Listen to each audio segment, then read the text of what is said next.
Hi అండి. సిరకడ దుంపలతో బొబ్బట్లు చేసానండి. సిరకడ దుంపలు తీసుకున్నానండి. ఒక ఇంట్లో ఉన్నాయండి, అర కేజీకి ఉంటాయమండి అవి. ఒక అర డజన్ ఉన్నాయండి. అవి బాగా ఉడకబెట్టుకోవాలి, మెత్తగా ఉడకబెట్టుకోవాలి. 2 కప్పుల మైదా గోధుమ పిండి తీసుకున్నానండి. మైదా పిండి కాదండి, ఆ కప్పుతో 2 కప్పులు తీసుకున్నాను. మేము ఇంట్లో మిల్లుకి పట్టుకున్న పిండేనండి అది.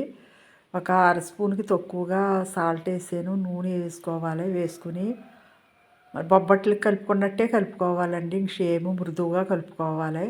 ఇంక సేమ్ బొబ్బట్లాగా చేయటం అంటే సిరగడ దుంపలతో చేస్తున్నానండి.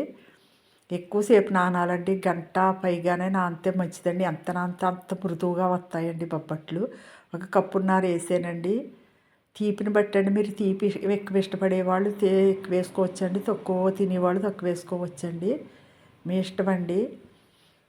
నీళ్ళు వేయకూడదండి, ఒక స్పూనుడు నీళ్ళు వేయాలండి. నీళ్ళు వేయకూడదు. వేసాక అది ఇది పలసరైపోతుంది కదండి, మరి ఎక్కువసేని నీళ్ళు వేయకూడదు. వేసాక ఇది వేసేసుకోవాలండి.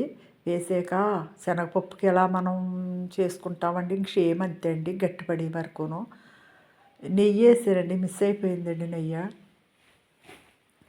యాలకులు వేసుకోవాలండి. యాలకుల పొడి వేసుకుని గట్టిపడిగా మనకు ఉండవిలాగా దగ్గర పడే వరకు కూడా మనం ఉడకనివ్వాలండి. దగ్గర పడే వరకు కూడా ఉడకనివ్వాలండి. అది చల్లారాక ఉండల కింద చేసుకోవాలండి. బాగా గట్టి పడిపోయినా బాగుండ, సమానంగా ఉండాలి. గంటం పావు పైగానే ఎక్కువ నానిందండి. నెయ్యి వేసుకుని చేసుకోవాలండి. చాలా చాలా బాగున్నాయండి. మేము తిన్నాకే వీడియో పెడతానండి నేను. చాలా చాలా చాలా బాగున్నాయండి.